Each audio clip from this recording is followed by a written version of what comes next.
인문학으로 직장인의 고민과 궁금증을 해결해 드립니다. 인문학이 여러분의 출근길을 가볍게 만들어 드립니다. 직장인을 위한 출근길 인문학. 제60화 자신을 제대로 알고 싶을 때. 안녕하세요. 어쩌다 철학자 이호건입니다. 안녕하세요. 어설픈 자유인 장춘수입니다. 반갑습니다. 인천작두 강동구입니다. 반갑습니다. 저희가 드디어 60회를 했네요. 그죠? 참 이거 보면 시간 참 빠른 것 같아요. 네. 시작한 지 엊그제 같은데 벌써 60회라니. 네. 더 놀라운 건 그러고도 이 구독자가 이렇게 안 늘다니. 서서히 늘더라고요. 그죠? 네. 어떠세요? 두 분은 60회를 한 소감이 어떻습니까? 자유인님은 어떠세요?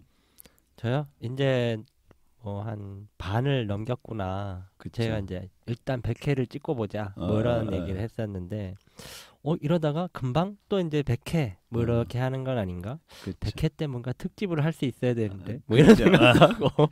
그러려면 구독자 수가 좀 늘어서 그러니까요. 폼이 나야죠. 그죠? 네. 쉽지 않을 것 같은데. 작두님은 30회부터 참여를 하셨죠? 그러니까요. 그러니까 되게 오래됐어요 벌써. 그죠? 어떠세요 소감이? 하다 보니까 그냥 휙 지나갔구나. 그쵸. 뭐 이 생각밖에 예. 없고 제일 지금도 계속 유효하게 좋은 건 뭔가를 계속 생각해보게 하는 어떤 질문을 예. 계속 우리가 예, 주고받는다는 예. 그게 참 좋아요. 예. 그죠. 저희 사실은 제가 구독자가 안 늘어서 이렇게 좀 뭐 놀랍다 이렇게 얘기는 합니다만 사실 구독자에 그렇게 목을 매지는 않거든요. 중요한 건 우리가 꾸준히 단계를 밟아 나가는 게 중요한 게 아닌가 싶고요. 그래서 예전에 다윈이 그랬잖아요. 진화는 미소변이의 점진적 축적이다라고 얘기했는데 지금 매 한 회 한 회 진행을 하는 게 꾸준히 쌓여가고 많지 않은 독자입니다만 그 독자분들이 한 해 한 해 들으시면서 인문적 소양을 조금씩 쌓아 나가면 뭐 그 자체로 의미가 있지 않나 싶습니다. 그래서 60회임에도 특별 행사 없이 이제 본론으로 들어가도록 하겠습니다. 100회는 돼야죠. 그죠? 참 밋밋하네. 그죠? 주제 바로 들어가기 그래서 한번 물어봤습니다. 오늘 주제가 이거죠. 자신을 제대로 알고 싶을 때입니다. 두 분은 스스로를 생각할 때 자기 자신을 잘 안다고 생각하십니까? 작두님 어떠세요? 스스로를 잘 안다, 모른다? 세상에서 네, 가장 오래 함께 살아온 게 내 자신인데 네, 모르는 것도 많고 내 스스로도 통제가 안 되는 것도 많고 예, 예. 그래서 참 내 민낯을 가끔 들여다보면 부끄러울 때가 되게 많습니다. 자기를 평가할 때 자기 모습을 이렇게 딱 한마디로 뭐 얘기하실 수 있나요? 좌충우돌. 자충우돌. 우리 닉네임들이 주로 이제 자기 이름인 것 같아, 그죠? 작두 뭐 이런 거 그죠? 뭐 기타 평소에 자기를 알기 위해서 뭐 특별히 노력하는 이런 건 있으신가? 올해 이제 고민하면 없는 걸로. 아니 지금 이렇게 물어보잖아요. 예. 이런 물음에 대한 답을 해나가는 과정에서 예. 내가 내 스스로한테 질문 안 해봤던 거에 대한 걸 잠깐 생각하는 거. 그쵸? 이거 중요한 것 같고 예. 또 우리 카지노에 가면 예. 산무 마케팅이라고 그래서 세 예. 가지 없잖아요. 예. 그 세 가지 없는 게 예. 대표적인 게 이제 거울 이런 예, 얘기 그쵸. 많이 예. 하고 자기를 좀 들여다보는 건 필요한 것 같긴 한데 민낯을 자꾸 봐야 되니까 그쵸. 이게 불편할 아파요. 때도 있죠. 아파요. 예, 맞습니다. 자유님은 어떠세요? 스스로 보기에 자기를 잘 안다라고 보세요? 이거 역시 저는 반반인 것 같아요. 알기도 하는데 제가 모르는 부분도 너무 많다라는 생각도 들고. 그죠? 자유님은 집에서 치킨 같은 거 시킬 때 항상 양념 반 후라이드 반으로 시키시죠? 아니요. 아니요. 내가 물어보면 다 반반이래. 아니 그럴 수밖에 없는 질문을 늘 하시는 것 같아요. 그렇죠. 예, 그렇죠. 네. 철학적 질문에는 네. 절대적 진리란 존재하지 않으니까 네. 반반이라고 얘기하면 되게 멋져 보이긴 한데 좀 비겁한 행위일 수도 있죠. 근데 막상 폼나게 답변하기가 쉽지가 않아요. 네. 그렇죠. 예. 많이 생각 안 해왔었던 것들이 좀 많이 있기도 하고 그럼. 또 순간적으로 이렇게 물어보면 궁색한 것도 그렇죠. 많고. 예. 네. 이런 질문이 되게 어려워요. 그래서 사실 철학책이 읽기 어려운 이유가 그 속에 있는 주장이 그죠? 언어가 읽기 익숙하지 않고 어려운 것도 있습니다만 불편한 것들이 되게 많은 거예요. 그러니까 평소에 우리의 민낯을 좀 드러내는 과정 이런 것들이 많아서 그럴 수도 있습니다. 자유님은 그러면 이제 반반이라고 하셨는데 스스로 아는 쪽 반을 두고 자기의 모습을 평가하신다면 어떤 게 있을까요? 저는 좀 되게 부정적인 게 많은 것 같아요. 그러니까 계속 어설프기도 하고 그 어설픈 행동 때문에 지나놓고 보면 아, 왜 이렇게 찌질하게 행동했을까? 뭐 이런 것들이 좀 많아서 사람들한테 막 이런 얘기 하다 보니까 어느 순간에 염세적이라는 둥 뭐 이런 약간 그런 평가를 받기도 하고. 그럼 이렇게 합의 봅시다. 나 자충우돌, 네. 우당탕탕. 괜찮은데요? 그죠? 네. 근데 이제 사람은 제가 오늘은 되게 어려운 질문을 물어봤어요. 너는 어떤 사람이냐? 네. 이건 답을 내리기 되게 어렵습니다. 나라는 사람의 실체가 고정되어 있는 게 아니거든요. 그럼 끊임없이 변화를 하고 있는 거다 보니까 답을 하기 어렵죠. 그래서 오늘 이런 주제를 잡아본 것 같아요. 오늘은 자기 자신을 제대로 알고 싶을 때 어떻게 하는 게 좋을지 뭐 이런 걸 인문학적 관점에서 좀 논의를 하고자 합니다. 그래서 이제 오늘 주제를 좀 뭐 액면 그대로 얘기하면 자기 자신을 제대로 알기 위한 방법인데요. 옛말 중에 이런 얘기 들어보셨죠? 지피지기면 백전백승이다. 이런 말 있잖아요. 그죠? 그렇지. 적을 알고 자신을 알면 100번 싸워도 100번 모두 승리한다라는 뜻입니다. 지피지기면 백전백승이다 라는 말은 어디서 유래한 말일까요? 혹시 아십니까? 네, 뭐 이거 거기 뭐죠? 손자병법 뭐 이런 데 나온 걸로 알고 있는데 그쵸? 좀 실제로는 다르다 뭐 이런 그쵸? 얘기도 네, 있고 그런 거 맞습니다. 같아요. 그죠? 네. 지피지기면 백전백승이란 말은 의외로 자주 사용하지만 책의 출처는 명확치 않아요. 그러니까 네. 드라마나 뭐 영화 같은 데 보면 네, 그런 네. 얘기를 뭐 하긴 합니다만 근데 말씀하신 대로 아마 전국시대 오나라 전략가인 손무가 지은 병법서인 손자병법에 나온 말이 좀 변형된 게 아닌가 이렇게 생각되는데요. 손자병법에는 이런 표현이 있습니다. 지피지기자 백전불태. 그러니까 이 말은 적을 알고 나를 알면 백전백승이 아니라 100번 싸워도 위태롭지 않다라는 뜻입니다. 그러니까 느낌상으로도 손무하는 얘기가 더 좀 잘 맞지 않나요? 그죠? 네.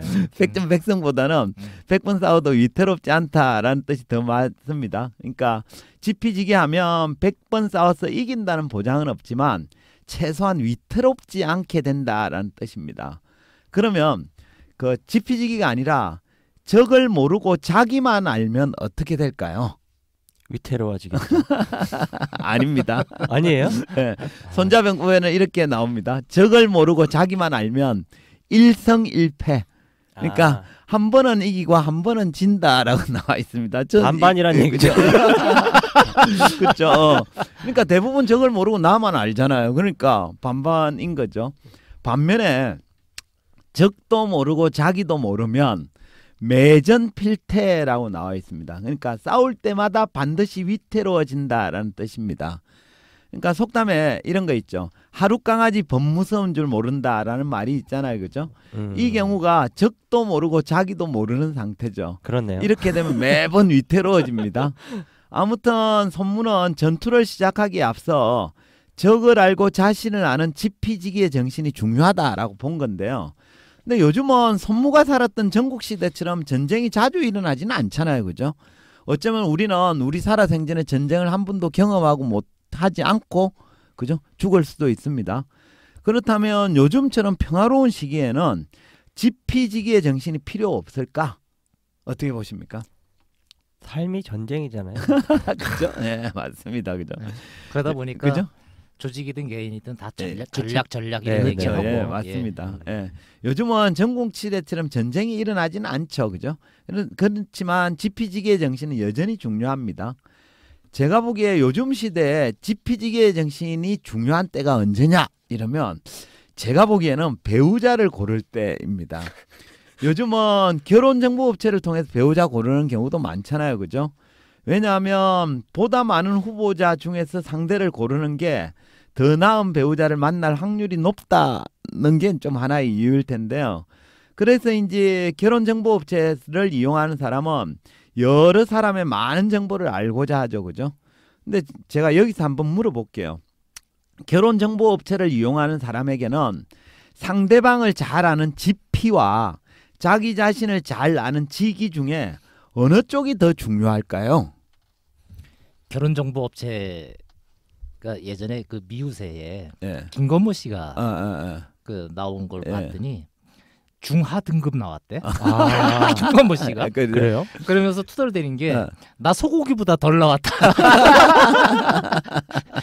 같이 갔던 김종민 씨가 중 나왔어. 중 등급. 그래서 이제 결혼 정보업체를 일단 딱 가보니까 제일 먼저 프로필을 쓰면서 그 정보업체마다 나름의 기준을 가지고 등급을 매기더구만요. 그렇죠. 소고기죠. 완전. 그러니까 나는 몰랐던 거를 그 정보업체에서는 기준으로 알려주는 거예요. 알려주는 거예요. 그렇죠.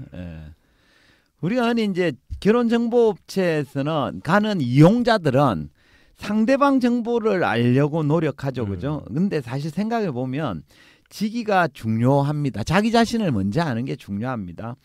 흔히 이제 우리가 조건이 좋은 상대를 많이 아는 게 중요할 것 같지만 결혼에 성공하기 위해서는 자기 자신을 잘 알아야 되는 거예요. 왜냐하면 자기 자신의 조건을 고려하지 않고 무조건 조건 좋은 상대만 고집을 하면 결혼으로 이어지기 어렵기 때문입니다. 우리가 흔히 자기 상황은 고려하지 않은 채, 그러니까 지기는 하지 않은 채 조건 좋은 상대만 찾으려는 사람을 뭐라고 부르는지 아십니까? 어이구, 눈만 높아가지고. 그렇죠. 뭐 그렇습니다. 그죠? 말씀하신 눈이 높다라는 표현은 자기 자신의 상황은 고려하지 않고 무작정 조건 좋은 상대를 고집하는 사람. 다시 말해 지기는 하지 않고 지피만 하려는 사람에게 붙이는 말이죠. 그러니까 전투나 맞선 등 타인과의 관계에서는 상대를 아는 것보다 먼저 자기 자신을 잘 아는 게 무엇보다 중요합니다. 그렇지 않으면 전투에도 이길 수 없고 타인과 좋은 관계를 맺을 수도 없기 때문입니다. 덴마크 출신의 철학자 키르케고르도 자기 자신을 아는 게 중요하다 하면서 이런 유명한 말을 남겼습니다. 한번 들어보세요. 자신을 아는 것이 신을 아는 것이다. 여기서 잠깐 키르케고르가 누구인지 잠깐 살펴보고 가겠습니다. 키르케고르는 1813년 부유한 상인의 7째 자녀로 태어난 덴마크 출신의 철학자이자 이론가입니다. 태어날 때부터 허약한 체질이었으나 비범한 정신적 재능을 보인 그는 어려서부터 아버지에게 엄격한 기독교 교육을 받았고 코펜하겐 대학에서 신학과 철학을 공부하였습니다. 필명과 본명을 사용해가며 많은 저작을 남긴 그는 개인의 체험과 자유를 강조하는 실존주의가 유행하면서 주목받기 시작했습니다. 그는 신합해선 단독자로서 나 외에 다른 것에 책임을 돌리지 말고 최선을 다해 노력하며 살라고 말했던 대표적인 유신론적 실존주의 철학자입니다. 대표 저서로는 아이러니의 개념, 이것이냐 저것이냐, 불안의 개념, 죽음을 이르는 병 등이 있습니다. 끝. 네. 이게 뭔 말이죠? 일단 뭐 있어 보이긴 하는데 그죠? 뭔 말인지 모르겠어요. 설명을 드릴게요. 키르케고르는 신의 존재를 믿는 유신론자이면서 동시에 실존주의 철학자입니다. 그래서 그를 유신론적 실존주의 철학자 이렇게 표현을 하는데요. 그는 우리 인간들이 절망하고 불안해하는 이유가 뭐냐면 우리 인간이 신을 떠나와서 신을 잃어버렸기 때문이다라고 보았습니다. 그래서 그는 불안이나 절망에서 벗어나는 방법으로 자기 자신을 잘 아는 게 중요하다고 강조했는데요. 근데 이제 이런 키르케고르의 주장에도 불구하고 인간은 자신을 제대로 알기가 어렵습니다. 구체적으로 표현하면 모든 인간은 태어나서 죽을 때까지 자기 얼굴을 실제로 본 경우는 단 한 번도 없습니다. 왜 그런지 아십니까? 인간은 왜 자기 얼굴을 살면서 한 번도 실제로는 못 봤을까요? 다 거울을 통해서 보고 이러잖아요. 그죠? 그렇죠. 네. 왜 그럴까요? 눈이 얼굴에 붙어 있으니까 맞습니다. 나를 이렇게 그죠? 볼 수가 없네요. 눈이 얼굴에 붙어 있잖아요, 그죠? 만일 우리가 눈이 손바닥에 붙어 있다고 생각해 보세요. 그러면 우리는 그저 손바닥으로 손을 딱 올려가 자기를 잘 볼 수 있겠죠. 하지만 불행히도 눈이 얼굴에 위치하고 있어서 얼굴을 직접 볼 수 없습니다. 이게 이제 바로 인간에게 주어진 한계이자 제약 조건이라고 할 수 있는데요. 해서 우리는 자기 자신을 알기 위해서는 다른 방법을 찾아야 됩니다. 인간이 자기 얼굴을 직접 볼 수 없기 때문에 대신해서 자기를 알 수 있는 방법에는 대략 2가지 정도가 있는 것 같아요. 거울을 통해서 직접 보는 방법과 타인을 통해 간접적으로 보는 방법인데요. 먼저 우리는 거울을 통해서 자기 얼굴을 직접 관찰할 수 있습니다. 거울을 통하면 자기 자신을 제대로 알 수 있나요? 어떻게 보십니까? 일단 뭐 어떻게 생겼는지는 알 수 있을 것 같은데 그렇죠? 진짜 그거 가지고 다라고 얘기하기는 좀 어려울 그쵸? 것 같아요. 예. 흔히 사람들은 거울을 통해 자기 모습을 제대로 알 수 있다라고 생각을 합니다. 하지만 이건 반은 맞고 반은 틀린 생각이죠. 그러니까 거울은 빛의 반사작용을 통해서 물체를 비춰주는 도구입니다. 해서 거울에 비춰보면 외형적인 자기 모습은 대략 알 수 있습니다. 하지만 그렇다고 진짜 모습을 본다고 장담할 수는 없습니다. 또 사람 중에는 거울에 비친 자기 모습을 있는 그대로 보지 않고 약간 왜곡해서 보는 경우도 많습니다. 이를 두고 정신분석학에서는 뭐라고 부르냐 이러면 나르시시즘이라고 부르는데요.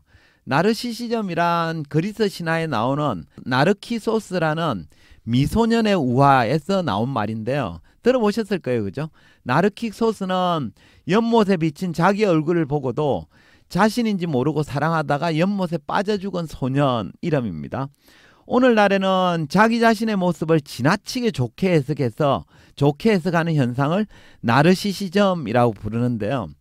가령 거울에 비친 자기 모습을 보고 참 누군지 참 잘생겼네, 정말 아름다워 이렇게 말하면서 황홀하게 바라보는 사람도 나르시시즘의 일종이다 이렇게 말할 수 있겠습니다. 그죠? 네. 뭐 공주병, 왕자병 뭐 이런 얘기들을 하는 사람들. 그렇죠? 맞습니다. 요즘 식으로는 이 정도면 질랄병 아니에요? 그래서 나르시즘이 참 고치기 힘든 불치병에 가깝죠. 그래서 질랄병이라고 칠 수도 있겠습니다. 가끔은 이렇게 위안이라도 좀 받는 것도 필요한 것 같기도 하고. 그렇죠? 뭐 그럴 수는 있죠. 근데 그 공주병, 왕자병들은 가끔씩 받는 게 아니라 매번 그렇게 받는 그러니까 병인 거죠. 그죠? 이처럼 나르시즘에 빠진 사람은 거울을 보더라도 자신을 제대로 알 수 없습니다. 왜냐 그러면 거울에 비친 자기 모습을 스스로 왜곡해서 보기 때문입니다. 이제 자기 자신을 아는 2번째 방법은 타인을 통해서 자기 자신을 바라보는 방법입니다. 뭐 이걸 일종의 사회적 거울이라고도 할 수 있을 텐데요. 그러니까 이제 타인의 눈을 통해 자기 모습이 어떠한지를 알아보는 방법으로 주로 이제 자기 주변 사람들로부터 나는 어떤 사람이다라는 평가를 듣는 걸 말합니다. 근데 이때 나에 대해서 평가를 하는 사람도 대략 2부류가 있는 것 같아요. 저희 집만 해도 제가 이제 우리 아들, 고등학생 아들한테 이렇게 얘기합니다. 넌 아빠 닮아서 외모로는 경쟁력이 없으니까 공부를 열심히 하는 게 좋겠다 이렇게 솔직하게 얘기를 하는 편입니다. 근데 이제 우리 애 엄마는 똑같은 아들을 보고는 박보검보다 잘생겼다 이렇게 얘기를 합니다. 이렇게 주변에 대해서 나에 대해 있는 그대로의 모습을 이야기해 주는 사람이 있는가 하면 애 엄마처럼 좀 좋게 포장해서 긍정적으로 얘기해 주는 사람도 있습니다. 사람들은 자기에 대해서 솔직하게 말해주는 사람하고 좀 긍정적으로 포장해서 평가해주는 사람 중에 누구를 더 선호할까요? 그러니까 아빠랑 대화를 안 하는 거예요. 맞아요. 근데 나는 우리 와이프가 누굴 보고 박보검이라고 얘기하는지 아직도 이해는 잘 안 갑니다. 제 얼굴을 아시는 분은 뭐 당연히 그죠? 예. 사람은 본성상 자기 자신에 대해서 좀 실제보다 좀 좋게 평가해주는 사람하고 친해지려 하고 또 그런 사람 말을 좀 더 신뢰하는 경향이 있습니다. 그래야 마음이 좀 편하고 기분이 좋아지거든요. 그런데 이게 이제 어느 정도는 괜찮은데 이런 경향이 좀 강해지면 타인을 통해 자기 자신을 파악하는 데 실패하게 됩니다. 이처럼 자신에 대한 부정적인 평가에 대해서는 길을 막아버리고 긍정적인 평가만 들으려고 하는 사람은 자신을 알지 못하게 되는 거죠. 키르케고르라면 이런 사람은 자기 자신을 잘 몰라서 불안과 절망에서 벗어나기 어렵다라고 볼 것입니다. 또 이런 사람들은 자기 자신을 알지 못하기 때문에 다른 사람과 좋은 관계를 맺기도 어렵고 전투에서 승리하기도 어렵습니다. 예. 이게 누군가한테 피드백을 듣는다는 게 되게 의미 있는 일이긴 한데 막상 피드백을 딱 들었을 때 무서운 경우가 많지 않습니까? 네. 그렇죠. 그런 게 있죠. 나 민낯을 있는 그대로 보기가 두렵죠. 근데 이제 타자는 저는 이런 생각을 해본 적이 있는데 과연 나에 대해 진실을 얘기해 줄까? 라고 하는 생각이 들더라고요. 그렇죠. 진실을 얘기하는 사람이 있고 안 하는 그렇죠. 사람이 있죠. 그래서 그런 사람을 만나는 것이 좀 필요한 것 같다라는 생각이 들더라고요. 그렇죠. 싫은 소리 하는 사람도 싫어하면 안 돼요. 싫은 소리 하는 사람이 필요한 거죠. 근데 조직에서 일정 시점에 지위로 올라가면 누구도 그 사람한테 피드백을 안 해주거든. 맞아요. 그렇죠. 그런 것들이 생기는 것 그렇죠. 같아요. 그러면 이제 자기 자신을 알게 되지 못하게 되고 그러면 이제 사실은 되고, 키르케고르가 자신을 아는 게 신을 아는 것이다라는 건 뭐냐면 신은 절대적 존재잖아요. 그러니까 나에 대해서 제대로 아는 사람은 신밖에 없는 거예요. 그러니까 현대인들은 신을 잃어버렸잖아요. 그러니까 자기 자신을 알지 못하고 절망과 이런 데서 이제 불안에 사로잡혀 있는 거죠. 그래서 나를 제대로 아는 거, 알기 위해서 다가가는 건 결국 신의 눈으로 나를 바라보는 거죠. 절대적 위치로. 그러면 이제 신적 위치에 가기 때문에 절망과 불안에서 벗어날 수 있다라는 뜻이에요. 그래서 근데 우리가 신으로부터 소리는 바로 들을 수 없으니 이제 여러 가지 방법을 찾아야 되는데 그것 중에 하나가 내가 나를 볼 수 없으니 주변 사람이 나를 보고 있잖아요. 그죠? 그럼 주변 사람 얘기를 귀를 기울여야 되는데 이때 좀 듣기 싫은 소리, 부정적인 평가 이런 것도 좀 들어야 되는데 안 들으면 나를 아는 거에 실패하는 게 되는 거죠. 우리가 영화나 드라마 같은 걸 보면 관객 입장에서는 관찰자적 관점에서 이것저것을 다 보잖아요. 네, 그렇죠. 그러니까 이제 그 사람에 대해서 평가할 수 있고 이렇게 그렇죠. 되는데 우리 현실에서의 삶은 그렇죠. 내 것밖에 못 보거든. 그렇죠. 관객이 아니라 플레이어잖아요. 플레이어다 보니까 한계가 있을 수밖에 없다. 그렇죠. 이런 생각인데 신이 바라보듯이 그걸 바라본다. 이게 참 그렇죠. 훌륭한 얘기인데 어려운 얘기네. 그게 이제 바로 자기 자신을 아는 거다는 얘기죠.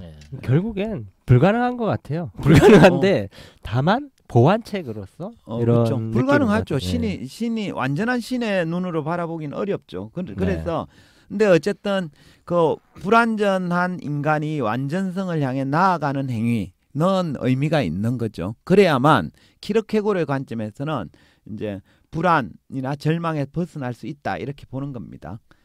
제가 오늘은 자기 자신을 제대로 아는 방법이라는 주제로 이야기를 했는데요. 키르케고르는 불안이나 절망에서 벗어나는 방법으로 자기 자신을 아는 게 중요하다고 보았습니다. 근데 인간은 원래 구조적으로 자기 얼굴을 보지 못합니다. 해서 거울이 필요한데 근데 이제 우리 앞에는 두 가지 거울이 있습니다.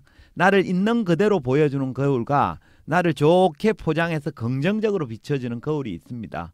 해서 나는 주로 어떤 거울을 통해서 나를 보고 있는지 또 나는 어떤 거울을 주로 사용하는지 이런 것들을 한번 생각해 보면 어떨까 싶네요. 예. 경청해야 돼. 그죠? 아픈 얘기도. 사실 두 가지 거울을 다 보면 좋겠다라는 생각이 드는데 어쨌든 이게 또 다른 관점에서 보면 그런 것 같아요. 이렇게 막 자녀들 키울 때도 보면 다 괜찮다, 네가 최고다, 네가 제일 잘생겼어, 뭐 이렇게 애지중지 키우다 보니까 오히려 아이들이 좀 왜곡된 자기 인식을 갖고 이렇게 좀 성장하게 되는 이런 그렇죠. 좀 잘못된 결과도 나올 수 있는 것 같아서 이게 아이들 키울 때도 좀 생각해 볼 필요도 있고 그렇죠. 지금 또 살아가고. 옛날보다 요즘이 나르시즘이 더 만연해 있는 것 같긴 해요. 네, 맞습니다. 그래서 그런 관점에서 뭐 우리의 삶도 그렇고 또 이렇게 자녀들을 키우는 관점에서도 어떻게 하는 것이 더 바람직한가 내지는 또 더 좋은 긍정적인 영향을 미칠까 이런 생각들을 할 수 있는 좋은 주제였던 것 같습니다. 그렇죠. 우리가 이제 유한한 인간이 불가능하지만 신의 영역, 완전한 신의 영역으로 다가가려는 게 인생이기도 하거든요. 그러려면 어쨌든 불가능할지라도 그걸 향해 나아가는 과정에 있는 거죠. 그래서 자기 자신을 제대로 알려는 노력은 어쨌든 의미 있는 것 같습니다. 그럼 이제 마무리하죠. 한 줄 평 부탁드리겠습니다. 예. 다면 평가 실시하는 직장들이 많아졌죠. 예, 그렇죠. 예. 예.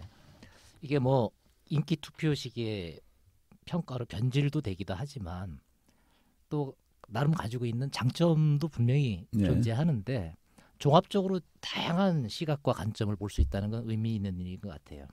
근데 막상 그걸 받아보면 기분이 나빠지지. 어떤 녀석이 나를 이렇게 나쁜 평가를 줬어 이러고는 상처받게 되고 여기 추적조사까지 추적조사하고 뭐 이런 일이 있긴 한데 힘들겠지만 피드백에 상처받지 않았으면 좋겠다. 피드백에 상처받지 말자. 좋습니다. 피드백이 그죠?